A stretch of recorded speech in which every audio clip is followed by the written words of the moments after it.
Buenas tardes y bienvenidos todos a Encrucijada Pagana. Mi nombre es Carlos Sánchez y junto a mi compañera Baelia, buenas tardes Baelia. Buenas tardes.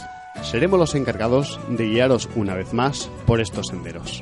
Buenas tardes a todos y bienvenidos. Bienvenida, como no, nuestra estimadísima matrona Eris. Salve Eris. Y es que en el programa de hoy volvemos con una sección de ungüento de brujas y básicamente vamos a hablar de, una cosa que a todos de alguna manera hemos oído los practicantes de la magia, practicantes de la brujería, y son el sendero de la mano izquierda y el sendero de la mano derecha. Así que, queridos oyentes, acomodaos y continuad escuchando, que estas son las palabras dedicadas a todos vosotros de dos paganos en nuestro peculiar cruce de caminos. Comienza la aventura. Hace un par de semanas, nuestra compañera Vanessa nos trajo un interesantísimo y recomendadísimo programa sobre la polaridad. Y es que ciertos apuntes sobre este concepto van a ser necesarios para poder seguir el hilo de Ariadna que hoy os traigo en este programa, porque vamos a hablar sobre un tema que a mí, personalmente, me resulta muy atractivo y divertido, y quizás, más que nada, porque soy un poco abogado del diablo. Muchos de nuestros oyentes hoy se cuestionarán un poquito las cosas, y quizás algunos se lleven las manos a la cabeza. Pero en eso consiste parte de la polaridad, ¿no?, de la que nos hablaba Vanessa, y es que donde hay oscuridad hay luz y viceversa. Hoy, en la sección de ungüento de brujas, hablaremos sobre el sendero de la mano izquierda y el sendero de la mano derecha. ¿Qué son? ¿Es real esta clasificación? ¿Qué hay más allá? Nos adentraremos un poco a ver de dónde surgen sus diferencias y si, realmente, lo que nosotros hacemos es realmente un camino de la izquierda, un camino de la derecha o otra cosa. Comenzaremos hablando del origen del término. El origen de los términos de sendero de la mano derecha y sendero de la mano izquierda provienen de India. En India existen multitud de sectas y escuelas esotéricas, y una de ellas, que popularmente está bastante mal entendida, normalmente confundida con el sexo, es el tantrismo. Dentro del tantrismo existen dos escuelas. El término sánscrito Vamachara significa conducta de la izquierda y es sinónimo de Vama Marga, es decir, el sendero de la mano izquierda o el sendero izquierdo. Este término es usado para describir ciertas prácticas heterodoxas respecto a la tradición hindú que rompe ciertos tabús y normas sociales. Por el otro lado, el término Dakshinachara, conducta de la derecha, es decir, la socialmente aceptada, o Dakshina Marga, es usado para referirse a sectas tántricas que no se involucran en prácticas heterodoxas. Ahora entenderemos qué es esto. De por sí, el tantrismo ya es una escuela que pretende ser una vía rápida de iluminación, es decir, lograr el nirvana por la reintegración del individuo en la pura conciencia primordial, que en el caso del sendero de la mano izquierda es Shiva, la fuente original. Para alcanzar ese objetivo es necesario recorrer el sentido inverso, el sendero de la manifestación. Y en la misma tradición, Shakti, que es la energía, es el vehículo mediante la cual la conciencia individual se une con la conciencia pura o divinidad mediante las diversas prácticas tántricas. El final del camino de regreso es conocido como el despertar o un estado de conciencia elevada o santidad. El Brahma Yamala, un texto tántrico, pero desde una perspectiva Vaishnava o Vishnuita, es decir, desde la perspectiva del dios Vishnu o de los seguidores del dios Vishnu, dice que hay tres corrientes de la tradición: Dakshina, Vama y Madhyama. Recordamos a nuestros oyentes que nuestra pronunciación en hindi, finlandés o el resto de idiomas que no sean catalán, castellano e inglés se nos escapa bastante. Bueno, estos tres caminos, el Dakshina, el Vama y el Madhyama, se caracterizan por el predominio de cada una de los tres gunas. Los gunas son: el primero es Sattva, que es la bondad contemplativa o inteligencia; el segundo es el Raja o pasión activa, energía; y el tercero es Tama o ignorancia inerte. Estos elementos son inseparables y se combinan en diferentes proporciones para formar todo aquello que existe. Bueno, aquí os recuerdo el programa sobre los elementos en los que ya hablamos tanto de los elementos de la India como de los elementos en Occidente. Más o menos, para que veáis que esto es otra clasificación también de alguna manera elemental. Bueno, cada uno de ellos no puede existir sin los otros, esto es importante, y se hallan presentes en los distintos grados de la materia burda y sutil, incluyendo, como no, la mente y la energía del universo. Estas cualidades se mueven en el nivel físico, emocional y mental, en todo el universo, denominado en India Prakriti o naturaleza, o Maya, la ilusión, pues abarcan todo lo existente. De acuerdo con este texto, el Dakshina Marga, o camino de la mano derecha, se caracteriza por ser sattva y es puro. Madhyama, o el camino del medio, que sería el camino que hace Buda, se caracteriza por ser de Raja y es una mezcla. Y el Vamachara, o el camino de la mano izquierda, es caracterizado por las tamas y es impuro. los tantras de cada clase, porque existe un tantra del camino de la mano derecha, otro del camino del medio y otro del camino de la mano izquierda. Básicamente, pues tienen pues, su línea particular y una práctica espiritual pues concreta. Bueno, el tantrismo o mamachara es aquel que logra esta santidad a partir de la transgresión de los 5 tabús llamados las 5 M's. Estos son madhya, que sería consumo de vino, mamsa, consumo de carne, matsya, el consumo de pescado, mudra, pero no mudra como los gestos de la mano, sino como la palabra cereal, o sea, el consumo de cereales, y el maithuna, es decir, el mantener relaciones sexuales. Bueno, estos tabús o transgresiones, ¿vale? Hay que tenerlos en cuenta que son transgresiones siempre que se vean, como he denominado antes, ¿no? Desde una perspectiva siempre desde la tradición. El texto que nominábamos antes, ¿no? Vishnuita, precisamente cataloga de impuro o de ignorante al que sigue el sendero de la mano izquierda. Ahora veremos cómo más adelante, como dentro del sendero de la mano izquierda, eso en absoluto es considerado ignorancia o en absoluto es considerado algo negativo. Bueno, entre los practicantes más extremos en India del sendero de la mano izquierda nos encontramos los ya bastante famosos agoris o agoris. Esta secta es bastante famosa porque entre sus prácticas más llamativas están la necrofagia, su completa desnudez, lo único que a veces llevan es un trapo alrededor de la cintura, algunos incluso alguna joya normalmente hecha de huesos humanos, que lo hacen para llevar consigo los espíritus, ¿no? Suelen llevar con ellos un cráneo, una calavera y también un cuenco que también está hecho de cráneo humano. Estos habitan los cementerios, los bosques o lugares desolados y suelen ir cubiertos de cenizas de muertos. Su origen parece venir de una antigua ley hindú en la que si alguien mataba a un brahman en traición debía llevar por ello un tridente, el cráneo del brahman, un cuenco y vivir en los bosques o cementerios normalmente a partir de la mendicidad. Los agoris son devotos de la manifestación de Shiva como Bhairava, que es una manifestación muy feroz asociada con la aniquilación absoluta. Estos practicantes son monistas, o sea, piensan que la gran variedad de cosas existentes se puede explicar en términos de una única realidad o sustancia. Esto tiene mucha importancia porque justifica el que puedan hacer todas estas cosas de romper los tabús. Al igual que el resto de sectas hindús, buscan la liberación del ciclo de reencarnaciones. Esta liberación es una unión de sí mismo con el absoluto. El propósito de adoptar la profanación y la degradación a través de diversas costumbres es la comprensión de la no dualidad a través de hacer estos tabús sociales, rompiéndolos, consiguiendo lo que es esencialmente un estado alterado de conciencia y percibiendo así la naturaleza ilusoria de todas las categorías convencionales. Los sadhus agoris tienen dos creencias principales. La primera es que Shiva es perfecto y la otra es que Shiva es responsable de absolutamente todo lo que ocurre. En consecuencia, absolutamente todo lo que existe tiene que ser perfecto y negar la perfección sería como negar lo sagrado de la vida, así como negar al Ser Supremo. Los agoris creen que el alma de cada persona es Shiva, pero está cubierto con el placer sensual, la ira, la codicia, la obsesión, el miedo, el odio y todo eso, el ego. Las prácticas de los agoris están centradas en eliminar todos estos atributos. Y las prácticas espirituales, pues las cremaciones, por ejemplo, destruyen el miedo, lo que sería cremaciones de cadáveres, por cierto, destruyen el miedo a la muerte, el miedo a las cosas, el control en las prácticas sexuales, es decir, mantenerlas pero controladas, liberan el deseo sexual y vivir desnudo, vivir sin ningún tipo de joya, excepto lo que ya he nombrado, pues destruye básicamente la vergüenza. Yo recomiendo que a nuestros oyentes, si van a buscar los agoris por internet, hay un vídeo bastante llamativo en el que se ve a un agori pues meditando encima de un muerto y cómo finalmente acaba consumiendo la carne de este cadáver. Es bastante impactante, pero para que veáis en esencia lo que es. La verdad es que las imágenes de esta secta son muy llamativas. Bueno, y de todo esto nos vamos a Occidente, porque en Occidente el término del sendero de la mano izquierda fue por primera vez usado en el ocultismo occidental para describir ciertas prácticas religiosas vistas como inmorales, básicamente como magia sexual, por la señorita Elena Blavatsky. Señora, pues ya señora sea como sea. Blavatsky toma el concepto y lo equipara a la magia negra, que para ella designaba lo que en esoterismo es maligno o moralmente censurable. Esto, por cierto, lo comenta en el libro de Isis sin velo. Asimismo, hace la afirmación de que la teosofía era un orden del sendero de la mano derecha, empezando de esta manera una división que hasta entonces no se conocía en el esoterismo occidental.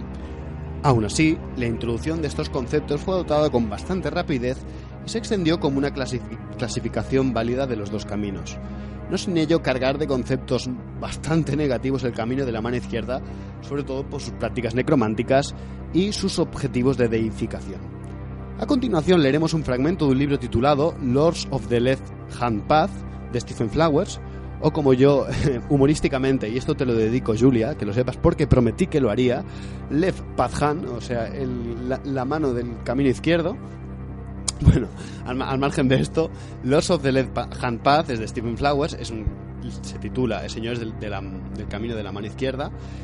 Es un libro que, bueno, hace una distinción y definición que considero que son bastante acertadas sobre lo que son estos senderos.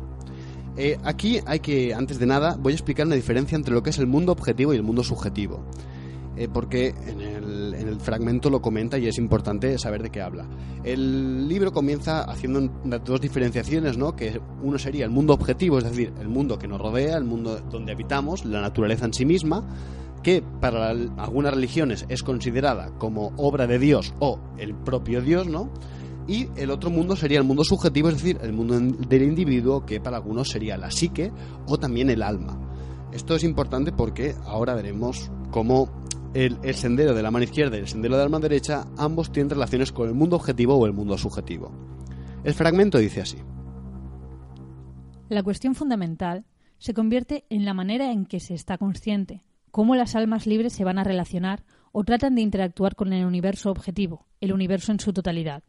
El sendero de la mano derecha responde a estas preguntas simplemente diciendo que el universo subjetivo debe armonizarse con las leyes del universo objetivo, que es imaginado como Dios o la naturaleza. La humanidad busca el conocimiento de la ley y a continuación se someten a la ley para obtener la unión definitiva con el universo objetivo, con Dios o la naturaleza. El sendero de la mano derecha es el camino de la unión con la realidad universal, Dios o la naturaleza. Cuando se completa la unión, el yo será aniquilado. El individuo será uno con el orden cósmico, divino o natural. En este estado, el ego se destruye como en la entrada al cielo, o cuando una existencia no existencia nirvánica es alcanzada. Este es claramente el objetivo de todas las sectas ortodoxas, judías, cristianas, islámicas o budistas. El sendero de la mano izquierda considera la posición de la humanidad tal como es. Toma en cuenta la manifestación y el deseo profundo de cada ser humano de ser libre, permitiendo que sea un actor independiente dentro de su mundo. El placer y el dolor son hechos posibles debido a la independencia de la existencia. Se ven como algo que debe ser aprovechado y como los signos más razonables del más alto, más noble destino de los seres humanos de alcanzar una especie de existencia independiente en un nivel generalmente considerado como divino. Dado que la mayoría de los seres humanos pasan por su hábitat natural buscando lo que les proporcionará la máxima cantidad de cosas tales como conocimiento, poder, libertad, independencia y distinción dentro de su mundo, aquellos que recorren el sendero de la mano izquierda, lógicamente, extienden esto al reino no natural. Evitan las amonestaciones del sendero de la mano derecha acerca de que tal comportamiento espiritual es el mal y básicamente deben lograr convertirse en buenos hombres. La independencia de la autoconsciencia es vista por muchos como la realidad fundamental de la condición humana. Uno puede aceptarlo y vivir, o rechazarlo y morir. Aceptando y conociendo la realidad interna de la conciencia humana, una eterna dinámica, siempre en movimiento y siempre cambiante, se abraza la existencia. Rechazándola y aceptando una realidad externa desconocida, de Dios o la naturaleza, eternamente estática, siempre quieta y permanente, la existencia es aceptada. En esencia, el sendero de la mano izquierda es la vía de la no unión con el universo objetivo. Es la manera de aislar la conciencia en el universo subjetivo y, en un estado de soledad psíquica autoimpuesta, refinar el alma o psique a niveles cada vez más perfectos. Entonces, se armoniza el universo objetivo en sí con la voluntad individual de la psique, en lugar de seguir el proceso inverso. Así como el sendero de la mano derecha es teocéntrico, o seguramente alocéntrico, centrado en otro, el sendero de la mano izquierda es psicocéntrico o alma egocéntrico. Los que siguen el sendero de la mano izquierda pueden discutir sobre la naturaleza del yo, el ego o el alma, pero parece indiscutible que el individuo es el epicentro del sendero en sí. En el sendero de la mano izquierda se busca una separación eterna de la inteligencia individual del universo objetivo. Esto equivale a la inmortalidad de la conciencia del yo, independientemente, en movimiento dentro del universo objetivo y a la posibilidad de interactuar con él a voluntad. Bueno, Para quien no le haya quedado claro, vamos a resumir un poquito lo que es el camino de la mano derecha, las características, y luego veremos otro fragmento en el que se nombran las características del sendero de la mano izquierda. Básicamente podemos decir que el camino de la mano derecha se caracteriza por la creencia en un poder superior, una deidad, Dios, dioses, etc., la obediencia a la voluntad de este poder superior, la creencia de que hay una definición absoluta del bien y del mal que se aplica a todo el mundo, la creencia normalmente esotérica de un mecanismo sobrenatural llamado karma, retribución divina, o triple ley o lo que sea, que demanda la valoración de las decisiones morales hechas en vida, y normalmente creencias escatológicas, resultando la salvación para algunos y la condenación eterna para otros. El texto ya citado precisa luego los elementos y criterios que caracterizan a un practicante de la mano izquierda y son compartidos por aquellos que dicen seguir este sendero. Hay dos criterios mayores para ser considerado un verdadero señor del sendero de la mano izquierda: la deificación del yo y el antinomismo. El primero de estos es complejo. El sistema de pensamiento propuesto por el mago o filósofo debe ser uno que promueva la autodeificación, preferiblemente basado en un esquema mágico inicial. El primer criterio tendrá 4 elementos distintos. Primero, autodeificación, lograr una iluminación o despertar, es decir, lograr que el intelecto exista independientemente y su relativa inmortalidad. Segundo, individualismo. La iluminación del intelecto se da individualmente, no a un conjunto colectivo. Tercero, iniciación. La iluminación y fuerzas necesarias para el deseo del estado de evolución del yo es alcanzado por medio de etapas creadas por la voluntad del mago, no porque él o ella fuesen divinos al comenzar.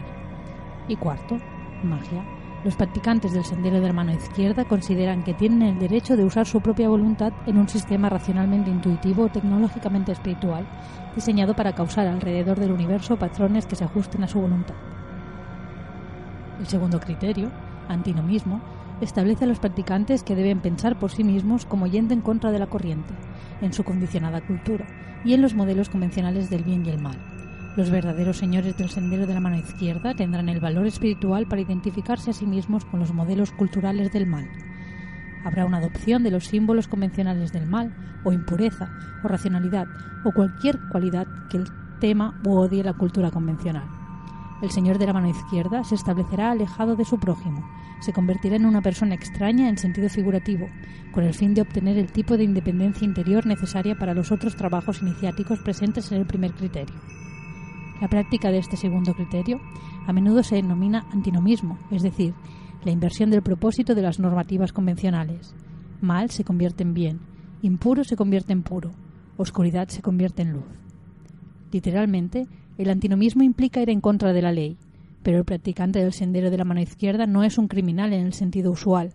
Él o ella están obligados a quebrantar las leyes cósmicas de la naturaleza y a quebrantar las leyes sociales convencionales impuestas por la ignorancia e intolerancia. Al hacerlo, los practicantes del sendero de la mano izquierda buscan una ley mayor, de la realidad fundada en el conocimiento y el poder.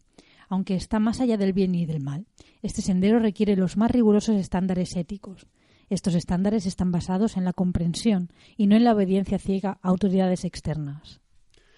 Antes de continuar con lo ya mencionado, volvemos a introducirnos en la historia del ocultismo para hacer referencia a una de las figuras más famosas de todas, el mago Aleister Crowley.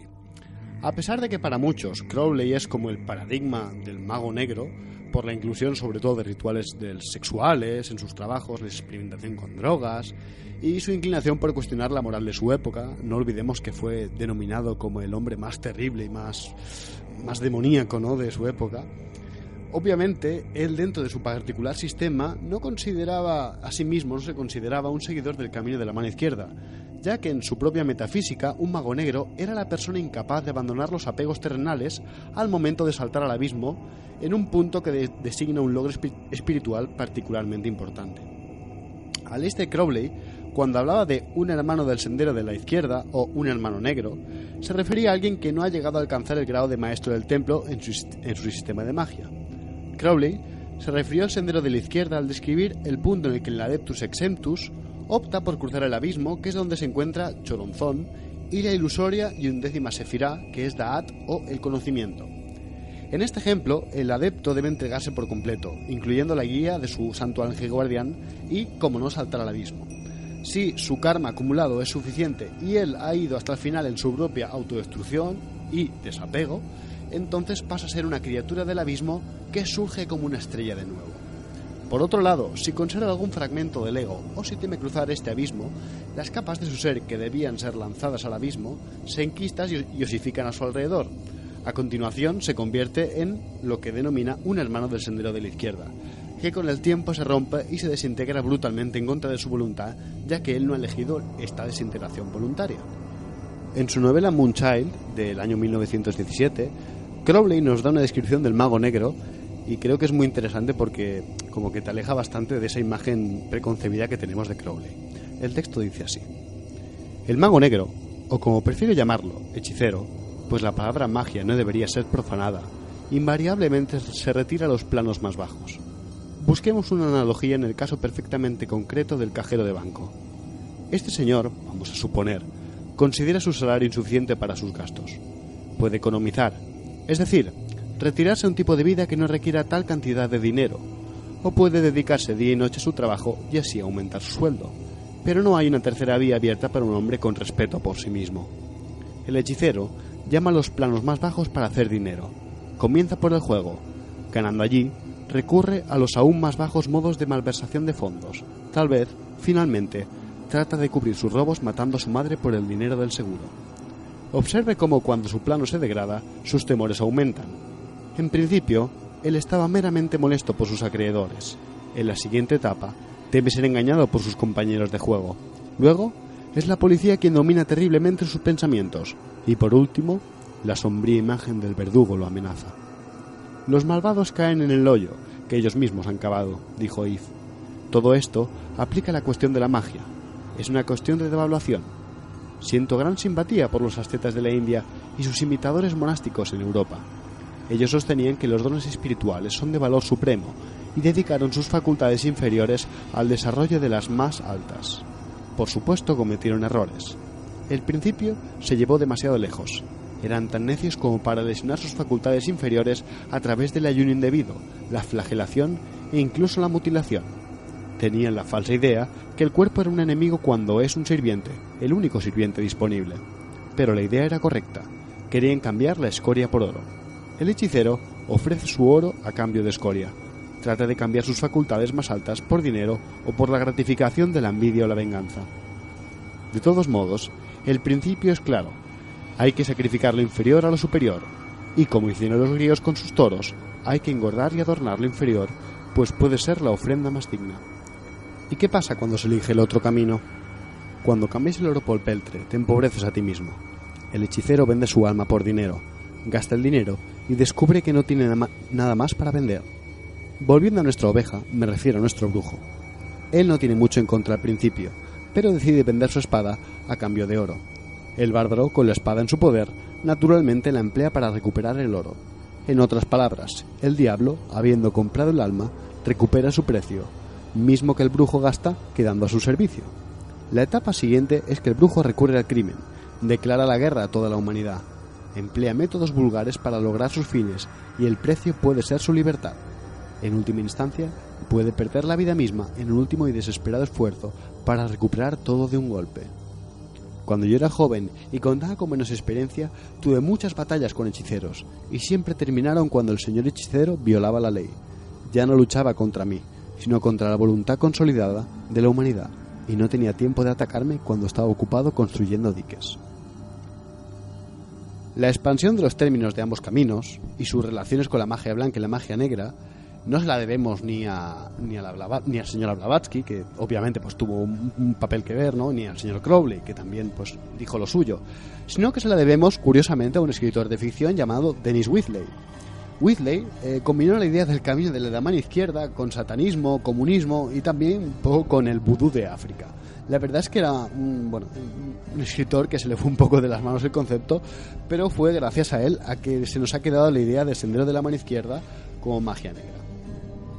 En una de sus novelas, que se llama Extraño Conflicto, de 1941, él declaró que la orden del camino de la izquierda tiene sus adeptos, y este camino de la oscuridad se perpetúa en el culto horrible del vudú, que tuvo sus orígenes en Madagascar y se ha apoderado de África, el continente oscuro, con sus garras durante siglos. Nuestros oyentes sabrán que hace un tiempo hicimos un programa de satanismo, y es que el satanismo, tanto sus corrientes teístas, los que creen que los diablos y demonios son entes reales, hasta el satanismo lavellano, es decir, la corriente más filosófica, ambas son consideradas parte del sendero de la mano izquierda. Todo lo explicado hasta este punto es bastante aplicable a la filosofía que Anton LaVey desarrolló, pero como veremos no existe un único sendero de la mano izquierda. De hecho, hay muchos grupos y escuelas que se denominan a sí mismos senderos de la mano izquierda, pero no concuerdan del todo con esta filosofía satanista. De hecho, hay otros que se consideran a sí mismos satánicos que no siguen para nada LaVey, pero también son del sendero de la mano izquierda. Entre estos grupos, por ejemplo, encontramos la escisión de la iglesia de Satán, que fue el templo de Set, fundada por Michael Aquino, que difieren en parte de su filosofía. En el libro citado anteriormente, en Los señores de la mano izquierda, se hace una clasificación que también bastante acertada sobre estas ramas del sendero de la mano izquierda. Al completar la investigación para este libro, he descubierto que en realidad hay dos ramas distintas del sendero de la mano izquierda. Ambas ramas cumplen el criterio esbozado arriba, pero enfocan el proceso desde distintos puntos de vista. Una de estas, que llamaré la rama inmanente del sendero de la mano izquierda, procede de una perspectiva objetivista e incluso materialista.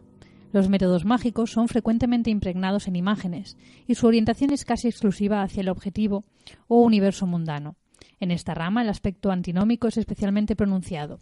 Entre las escuelas modernas se ejemplifican con el satanismo lavellano. La segunda rama, que voy a nombrar la rama trascendental del sendero de la mano izquierda, se basa en un modelo psicocéntrico, alma o intelecto. Es muy idealista y sus métodos mágicos se fundan generalmente en formas eternas o arquetipos. La definitiva separación de la mente humana del orden cósmico a su alrededor es reconocida y festejada. En sus formas más elevadas, la rama trascendental se centra en el universo subjetivo, en la separación del yo del orden cósmico y la evolución de ese yo en una permanente y favorecida forma. En esta rama el aspecto de la autodivinización está especialmente marcado. Entre las escuelas modernas encontramos como ejemplo la filosofía mágica setiana de Michael Aquino. Más adelante quiero dedicar un programa al templo de Set y toda su filosofía, así como sus variadas órdenes, que son muy coloridas, la verdad. Pero para que podáis entender un poquito el pensamiento de lo que es el templo de Set, os dejo en sus propias palabras extraídas de su propia web, shepherd.org, con Shepherd con X, lo que la filosofía del templo de Set dice. El templo de Set intenta sobre todo honrar y conservar religiosamente el consciente.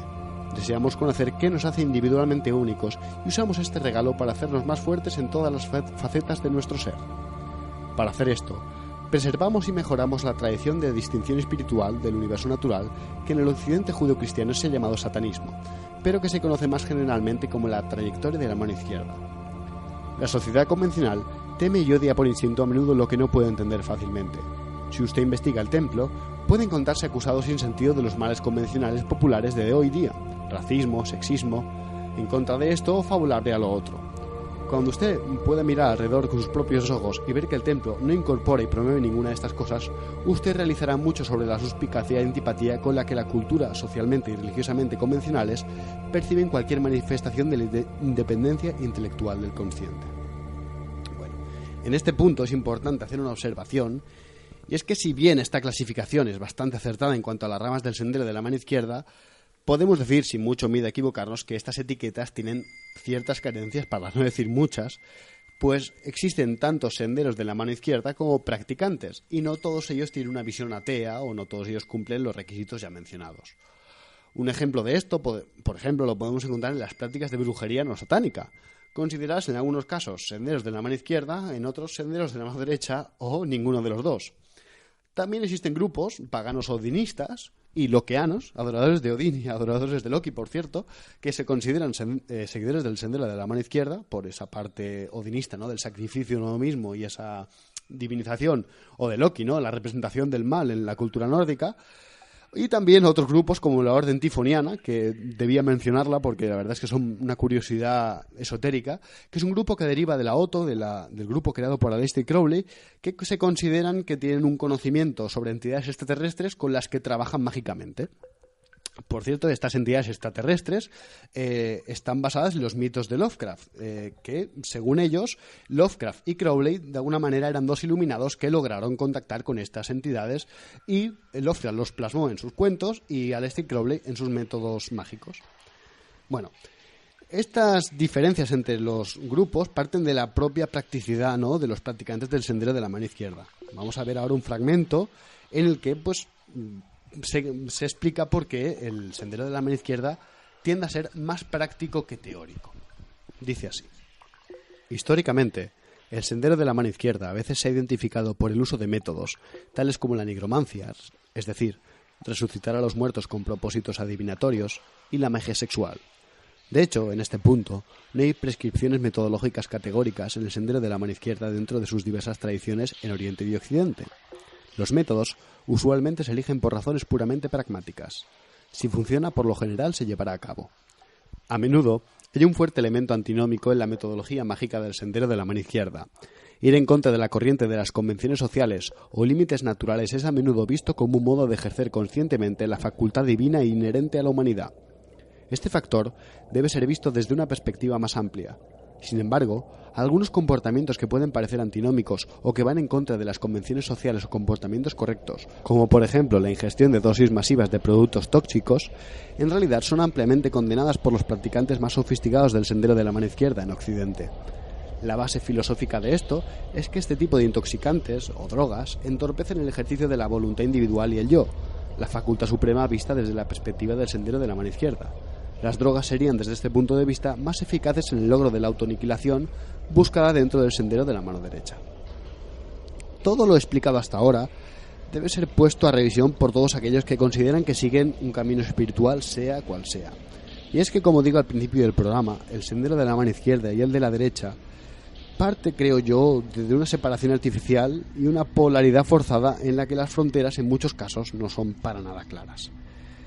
El Sendero de la Mano Izquierda va en contra del statu quo y es antinómico por naturaleza, pero los límites de esa antinomia no son siempre claros y nunca están bien definidos del todo, puesto que hay caminos espirituales que no parecen seguir el statu quo, pero tampoco siguen todos esos preceptos que supuestamente definen el llamado Sendero de la Mano Izquierda. Es importante dar unos apuntes respecto a los dos caminos o vías. En Occidente no conocíamos el camino del izquierdo y el camino derecho como en India y adoptamos ese término. Pero sin embargo sí que existía, y en el ámbito del oculto, una separación de dos vías. Y aquí estoy hablando de la alquimia y la vía seca y la vía húmeda. Como dice René Guénon en su libro Fórmulas tradicionales y ciclos cósmicos, las diferencias esenciales que existen entre la vía de los iniciados y la de los místicos, digámoslo de paso, corresponden respectivamente a la vía seca, que sería la de los iniciados, y la vía húmeda de los alquimistas, que sería la de los místicos. Es interesante cómo en la diferenciación alquímica de estos dos caminos que señala, no se hace un hincapié en el tabú ni en la antinomia. Son dos vías igual de válidas, ambas con sus propios peligros. La vía seca es solar, rápida y explosiva, mientras que la húmeda es lenta, contemplativa y lunar. Ambas llegan a la realización de la gran obra y ambas son útiles, pero no todos están hechos para pertenecer a una vía u otra. De hecho, hay personalidades que pertenecen a la vía seca y otras que pertenecen más a la vía húmeda. En la vía húmeda se nos libera de la servidumbre al liberar el principio de la vida, es decir, al entregarnos, mientras que en la vía seca se libera el principio de la vida mediante la liberación de la servidumbre con las propias fuerzas del individuo.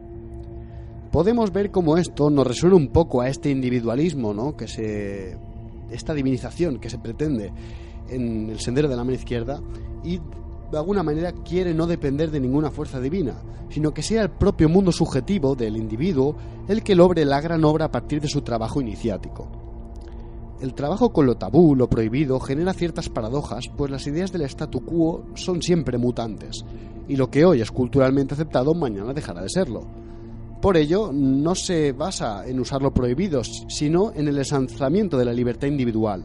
Lo depravado por lo depravado es solo un juego de locos en el que nadie sale beneficiado. Es el ejercicio del yo, que no del ego, que esto es un concepto que, la verdad, hay que matizar mucho. Es lo que promueve el verdadero Sendero de la Mano Izquierda, normalmente mal entendido en Occidente. Y aquí quiero hacer un apunte, y es que creo que en India esto lo tienen mucho más integrado. Incluso los mismos seguidores de lo que sería allí el sendero de la mano derecha consideran que, como ya he dicho antes, ¿no?, lo impuro o la ignorancia es tan necesaria como lo puro o lo mezclado. Eso es algo que de alguna manera ellos tienen integrado, mientras que aquí directamente ya le hemos proyectado toda esa maldad, todas esas ideas de lo que es negativo y de lo que es realmente impuro, pero ya a niveles en los que los propios practicantes del sendero de la mano izquierda llegan a considerarse como, bueno, practicantes del impuro porque sí, hay esa parte un poco payasa.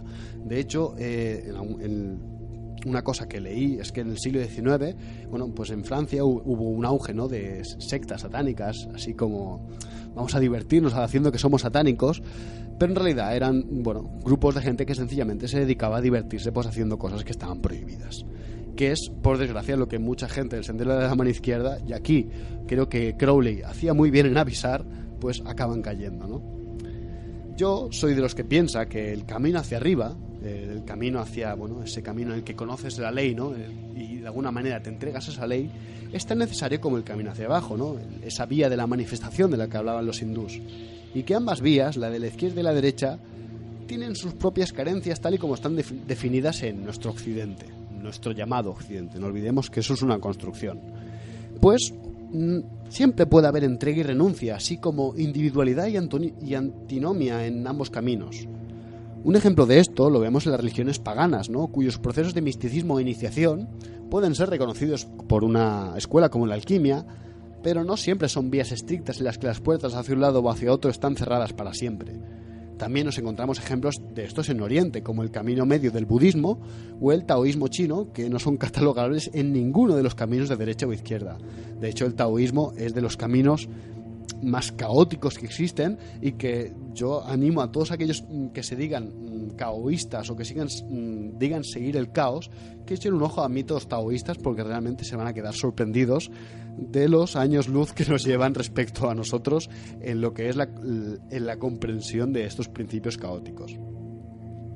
Por último, quiero leer un fragmento que también del libro este de los señores de la mano izquierda, que habla sobre la filosofía. Dice así el fragmento: los preceptos básicos del sendero de la mano izquierda han penetrado durante siglos mucho más allá de la esfera mágica y de la actividad oculta. Muchas filosofías antiguas están basadas en los principios mantenidos en común con el sendero de la mano izquierda, y fue solo con la aparición del cristianismo que aquellas filosofías fueron por primera vez suprimidas como el mal o cristianizadas de manera que fueran aceptables. Más recientemente, filosofías modernas e ideologías políticas abrazan completamente los principios y fundamentos del sendero de la mano izquierda y, de alguna manera, se han convertido en una norma aceptada en Occidente. Es bastante comprensible por qué las fuerzas cristianas ortodoxas han luchado contra el avance científico, político, religioso y en contra del avance de la libertad espiritual y la ejecución de los intereses de la pluralidad sobre la unidad, que es en efecto una victoria para el principio de las tinieblas, es decir, como símbolo aquí, como el principio de la inteligencia solitaria, sobre lo monolítico y la fuerza singular de la regla divina o de Dios. ¿Y por qué? Creo que cuando hablamos de izquierda o derecha, ¿no?, siempre estamos hablando de ideas. Las ideas son mutables. Y como ya he dicho que es muy difícil decir que sigues la izquierda, puesto que, o la derecha, al fin y al cabo, el statu quo y la sociedad cambia, y lo que hoy en día es visto como una salvajada, de aquí 1000 años será visto como lo más normal. No hay que irse más lejos, pensar que hace 2000 años había culturas que seguían sacrificando humanos y lo consideraban una parte esencial de su sociedad y una parte esencial de su religiosidad, aunque a ellos mismos les doliera. Y hoy en día lo consideraríamos una cosa brutal. En este sentido, seguir la izquierda o la derecha creo que no tiene tanto que ver como con el hecho de romper el tabú o personificarse en el mal. Creo que aquí, de alguna manera, creo que tiene más que ver con lo que dice la alquimia, ¿no? Si eres tú el que haces el trabajo iniciático y el que decides forjarte, o por lo contrario tienes un temperamento que en vez de la forja prefieres el agua, prefieres la contemplación, esa vía solar y esa vía lunar. Recuerdo que cuando hablamos del tarot, por ejemplo, hablamos del tarot de Viville, ¿no?, como un tarot en que precisamente presenta conceptos que parecen bastante alejados, ¿no? La luna, por ejemplo, no tiene esos elementos tan negativos que parece tener en el tarot de Marsella convencional, sino que es una señora contemplando tranquilamente mientras hila. Y sin embargo, la vía solar es la vía de un niño que monta un caballo y está feliz con esa conquista. Y ambas vías son igual de válidas. Ambas vías requieren una paciencia concreta y unos ejercicios concretos. Tenemos la idea, ¿no?, de que todo aquello que es contrario es negativo, pero no necesariamente. Lo contrario debe ser visto como, precisamente hablaba Vanessa en su programa de polaridad, como una parte esencial más de una misma cosa. Y aquí yo vuelvo a remitirme al ejemplo hindú. Los agoris lo tienen muy claro. Sí, meditamos encima de cadáveres, comemos carne de muertos y todo lo que quieras, pero porque al fin y al cabo esto también forma parte de Dios y buscamos lo mismo que busca un Vishnuita del sendero de la mano derecha, que al fin y al cabo es salir de este ciclo de reencarnaciones. No buscan la edificación, porque ojo al dato, los agoris dicen que comer carne de muertos y hacer todas esas prácticas les da poderes sobrenaturales, que es precisamente lo que un practicante del sendero de la mano izquierda pretende, tener ese poder sobrenatural, tener esa capacidad de ser Dios. Pues ellos dicen que eso no vale nada, porque al fin y al cabo es una consecuencia directa de esas prácticas y que el objetivo último, y aquí me remito otra vez a nuestro querido Crowley, no es cambiar el oro por escoria, sino la escoria por oro. ¿De qué sirven esos poderes si al fin y al cabo lo único que te hacen es hacer prodigios? Bueno, sí, un prodigio está bien, pero al fin y al cabo el prodigio es solo una señal de lo que te espera más allá. Al recorrer ese camino en el que observas esa no dualidad, viendo que el tabú al fin y al cabo es eso, solo un tabú, algo que está en nuestras cabezas o en nuestras almas, nunca lo sabremos, pero que podemos conducirlo, podemos llevar el timón. Y creo que, hay gente que está más predispuesta a llevar este timón, hay gente que no, gente que precisa que les digan a dónde ir, gente que necesita y es más feliz, y no es en ninguna manera tachable o reprobable esto, puesto que al fin y al cabo son maneras de vivir la espiritualidad, que al fin y al cabo esta remite en nosotros mismos.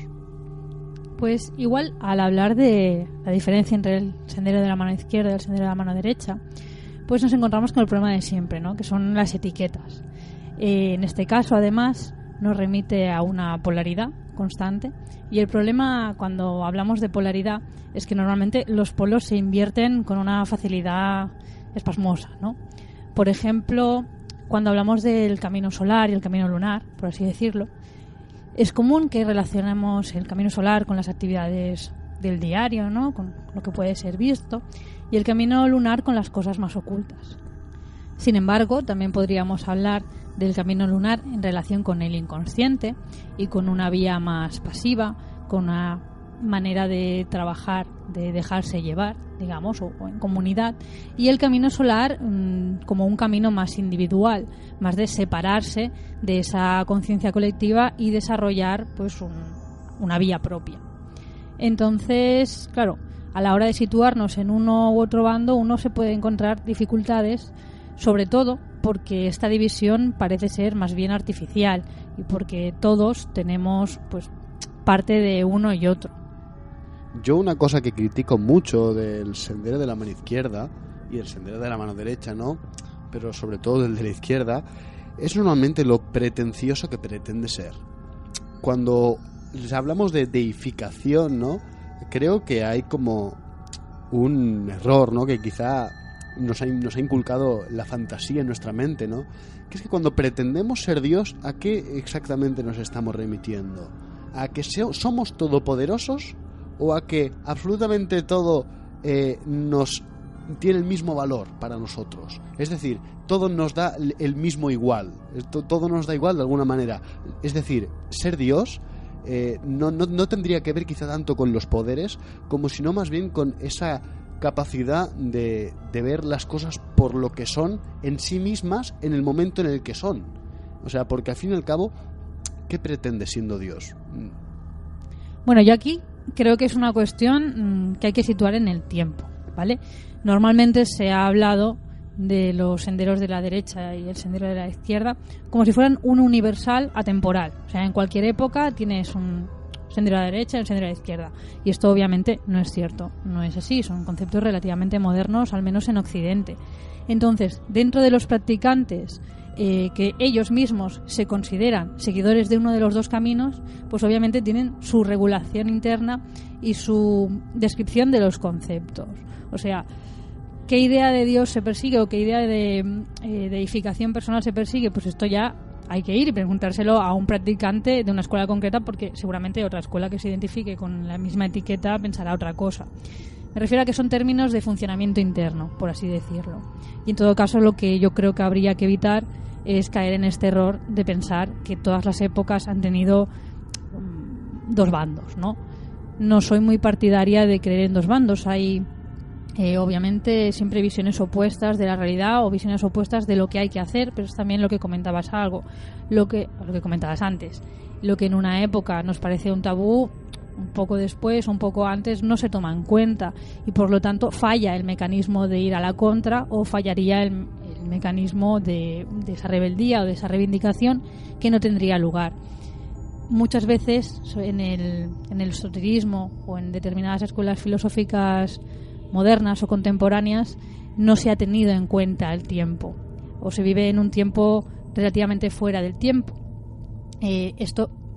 Yo creo que el paganismo precisamente es una de las corrientes contemporáneas que nos ha hecho muchas veces pensar acerca de estos cambios a través del tiempo, ¿no? Tanto para intentar evitar proyectarnos en el pasado, como para saber cortar con esa idea de los valores universales. Aquí, mira, un ejemplo que, hablando precisamente de paganismo, ¿no?, es que, por ejemplo, una práctica como el orfismo, del que ya hablamos en un programa, podría ser visto en la época como un camino de la mano izquierda, tal y como lo catalogaríamos hoy en día, porque al fin y al cabo seguía prácticas que en la Grecia antigua eran muy raras, ¿no? No comían carne, no vestían con pieles, tenían ciertos ritos, pues a Dionisos secretos, iniciáticos. Sí, era un camino de la mano izquierda, pero hoy en día probablemente muchas de sus prácticas las encontraríamos pues bastante usuales en mucha gente.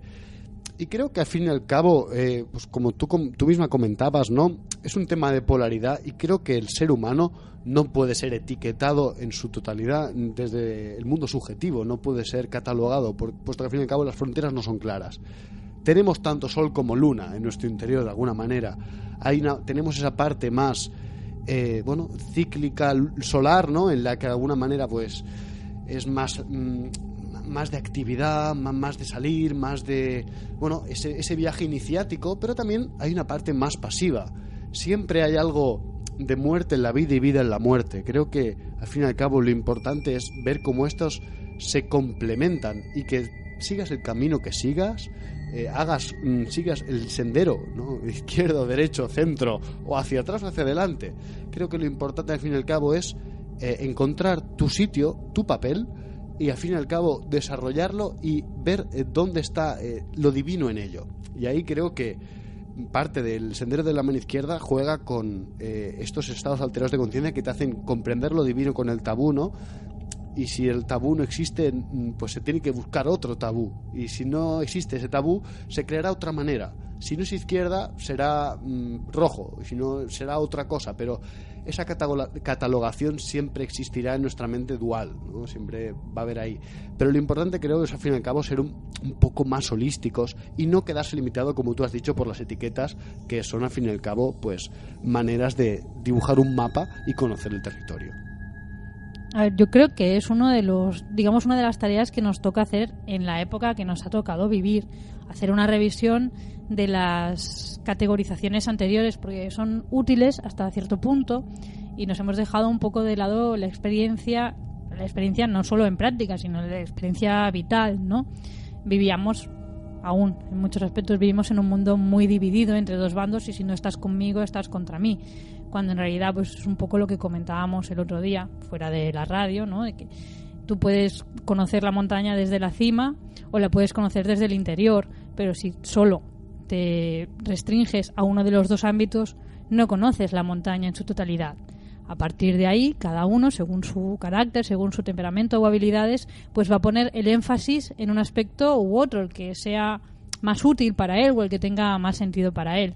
Pero la cosa no está completa hasta que no has vivido un poco de todo. me gustaría finalizar el programa hablando de un concepto hermético, ¿no? Es muy el básico del que yo precisamente con el que inauguré un cuento de brujas. Es que como arriba es abajo y como abajo es arriba. Da igual el camino que escojas porque vas a llegar al mismo sitio. Si llegas abajo estarás como si estuvieras arriba. Y si llegas arriba estarás como si estuvieras abajo. Aquí creo que podemos hablar un poco de ese monismo, ¿no? Del que presumen los agoris, ¿no? Al fin y al cabo todo es Dios y meditar encima de un cadáver no me hace estar más alejado de Dios, todo lo contrario. Sigo una de las facetas de Dios y de hecho le estoy imitando en su faceta más de aniquilación, ¿no? Y creo que nos hemos olvidado un poco eso, que no importa tanto hacia dónde vas, o sea, no importa tanto cómo vas, sino hacia dónde vas. Y al fin y al cabo, lo importante es que el hacia dónde vas, llámalo tu divinización o llámalo tu disolución en Dios, probablemente tengan el mismo efecto y llegues, creo yo, a la misma experiencia, pero por vías distintas. La gran obra alquímica, sea vía seca o vía húmeda, es disponible pues por todos los caminos. Y luego, pues, otra cosa que habría que decir es que todo el programa hemos estado hablando de senderos, o sea, de que hay una voluntad de llegar hacia algún lado. Esto habría que diferenciarlo de lo que es simplemente práctica. Oye, yo tengo estas prácticas más o menos éticas, pero no espero llegar con ellas a ningún lado. Y es porque normalmente hemos asimilado el concepto del sendero de la mano izquierda con la magia negra, por así decirlo, y no tiene por qué. No, y luego ya no hablemos de otros senderos o caminos espirituales que directamente, como la brujería misma, no son clasificables ni en izquierda ni en derecha. Pues un ejemplo de mí mismo, ¿no? Yo a veces pienso en mis prácticas y digo, esto pues podría ser visto muy del camino de la mano izquierda, pero hay otras prácticas que digo, es que esto es muy entregado, es muy meditativo, es muy contemplativo, no puede ser visto como un acto de individualidad o de deificación en absoluto. Y creo que aquí no es ver lo que tú has dicho. Para finalizar, el ungüento de brujas de hoy y el programa de Encrucijada Pagana, queremos anunciar a todos nuestros oyentes que el próximo sábado 21 de mayo celebraremos las segundas jornadas de Encrucijada Pagana. Como en la anterior ocasión, lo vamos a hacer en el Centre Cívic de la Barceloneta. Y bueno, pues se trata de un evento gratuito con plazas limitadas, porque pues el espacio no es muy grande. Y pues más adelante ya os diremos cómo hacer la reserva, que normalmente será que nos enviéis un correo y ya está, y esperar nuestra confirmación, más que nada para no sobrellenar la sala, que no es muy grande. En breve tendréis el programa provisional y a todos aquellos que quieran vernos, pues allí nos veremos.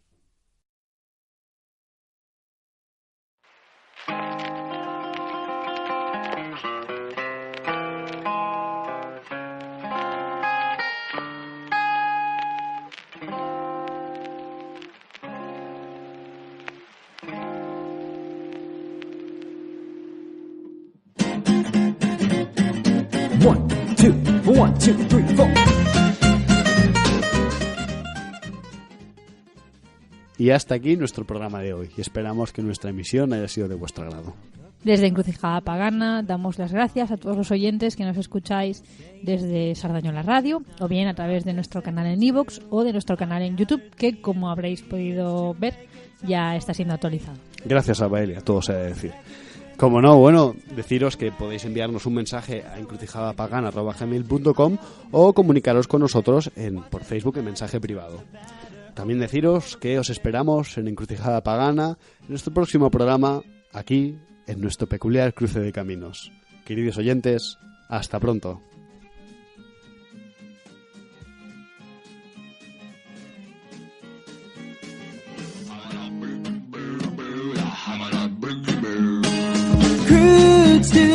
Do you fear it, apple bloom? Sometimes life is not a cakewalk served up on a silver spoon. Toss a fig and save the date, and bread and butter, chant and mutter, marination, incantation, chocolate icing, timeline splicing, yeast is rising, rectifying.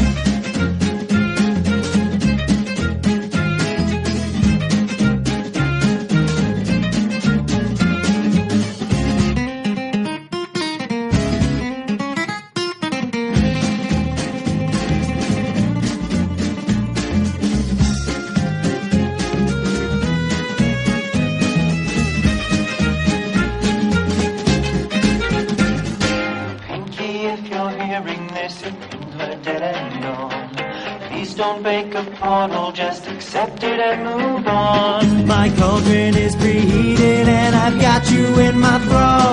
Let's beat these yoke and save my folk by breaking the fourth wall. Watch as I work my gypsy magic, see pony tears and probe alone. God help this outcast with her witchcraft, someday I'm gonna go home. Someday I'm gonna go home.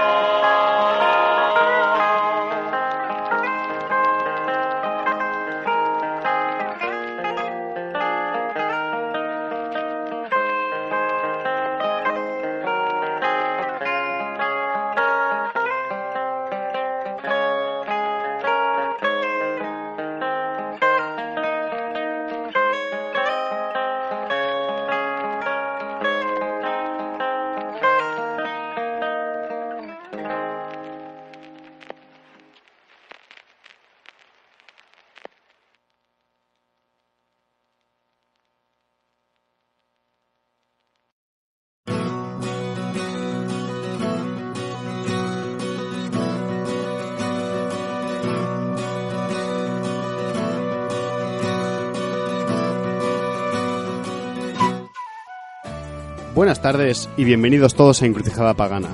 Mi nombre es Carlos Sánchez y junto a mi compañera Baelia, buenas tardes Baelia, Buenas tardes. seremos los encargados de guiaros una vez más por estos senderos. Buenas tardes a todos y bienvenidos. Bienvenida, como no, nuestra estimadísima matrona Eris. Salve Eris. Y es que en el programa de hoy volvemos con una sección de Ungüento de Brujas y básicamente vamos a hablar de, una cosa que a todos de alguna manera hemos oído los practicantes de la magia, practicantes de la brujería, y son el sendero de la mano izquierda y el sendero de la mano derecha. Así que, queridos oyentes, acomodaos y continuad escuchando, que estas son las palabras dedicadas a todos vosotros de dos paganos en nuestro peculiar cruce de caminos. Comienza la aventura. Hace un par de semanas, nuestra compañera Vanessa nos trajo un interesantísimo y recomendadísimo programa sobre la polaridad. Y es que ciertos apuntes sobre este concepto van a ser necesarios para poder seguir el hilo de Ariadna que hoy os traigo en este programa, porque vamos a hablar sobre un tema que a mí, personalmente, me resulta muy atractivo y divertido, y quizás, más que nada, porque soy un poco abogado del diablo. Muchos de nuestros oyentes hoy se cuestionarán un poquito las cosas, y quizás algunos se lleven las manos a la cabeza. Pero en eso consiste parte de la polaridad, ¿no?, de la que nos hablaba Vanessa, y es que donde hay oscuridad hay luz y viceversa. Hoy, en la sección de Ungüento de Brujas, hablaremos sobre el sendero de la mano izquierda y el sendero de la mano derecha. ¿Qué son? ¿Es real esta clasificación? ¿Qué hay más allá? Nos adentraremos un poco a ver de dónde surgen sus diferencias y si, realmente, lo que nosotros hacemos es realmente un camino de la izquierda, un camino de la derecha o otra cosa. Comenzaremos hablando del origen del término. El origen de los términos de sendero de la mano derecha y sendero de la mano izquierda provienen de India. En India existen multitud de sectas y escuelas esotéricas, y una de ellas, que popularmente está bastante mal entendida, normalmente confundida con el sexo, es el tantrismo. Dentro del tantrismo existen dos escuelas. El término sánscrito Vamachara significa conducta de la izquierda y es sinónimo de Vama Marga, es decir, el sendero de la mano izquierda o el sendero izquierdo. Este término es usado para describir ciertas prácticas heterodoxas respecto a la tradición hindú que rompe ciertos tabús y normas sociales. Por el otro lado, el término Dakshinachara, conducta de la derecha, es decir, la socialmente aceptada, o Dakshina Marga, es usado para referirse a sectas tántricas que no se involucran en prácticas heterodoxas. Ahora entenderemos qué es esto. De por sí, el tantrismo ya es una escuela que pretende ser una vía de elementos en los que ya hablamos tanto de los elementos de la India como de los elementos en Occidente. Más o menos, para que veáis que esto es otra clasificación también, de alguna manera, elemental. Bueno, cada uno de ellos no puede existir sin los otros, esto es importante, y se hallan presentes en los distintos grados de la materia burda y sutil, incluyendo, como no, la mente y la energía del universo. Estas cualidades se mueven en el nivel físico, emocional y mental, en todo el universo, denominado en India Prakriti, o naturaleza, o Maya, en la ilusión, pues abarcan todo lo existente. De acuerdo con este texto, el Dakshina Marga, o camino de la mano derecha, se caracteriza por ser sattva y es puro. Madhyama, o el camino del medio, que sería el camino que hace Buda, se caracteriza por ser de raya y es una mezcla. Y el Vamachara, o el camino de la mano izquierda, es caracterizado por las tamas y es impuro. Los tantras de cada clase, porque existe un tantra del camino de la mano derecha, otro del camino del medio y otro del camino de la mano izquierda, Básicamente, pues tienen pues, su línea particular y una práctica espiritual pues concreta. Bueno, el tantrismo o mamachara es aquel que logra esta santidad a partir de la transgresión de los 5 tabús llamados las 5 M's.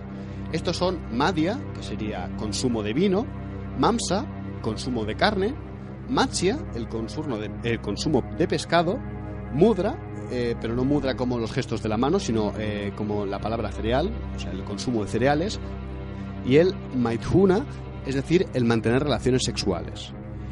Bueno, estos tabús o transgresiones, ¿vale? Hay que tenerlos en cuenta que son transgresiones siempre que se vean, como he denominado antes, ¿no? Desde una perspectiva siempre desde la tradición.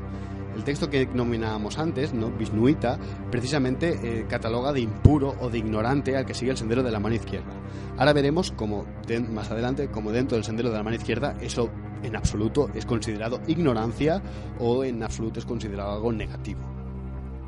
Bueno, entre los practicantes más extremos en India del sendero de la mano izquierda nos encontramos los ya bastante famosos agoris o agoris. Esta secta es bastante famosa porque entre sus prácticas más llamativas están la necrofagia, su completa desnudez, lo único que a veces llevan es un trapo alrededor de la cintura, algunos incluso alguna joya normalmente hecha de huesos humanos que lo hacen para llevar consigo los espíritus, ¿no?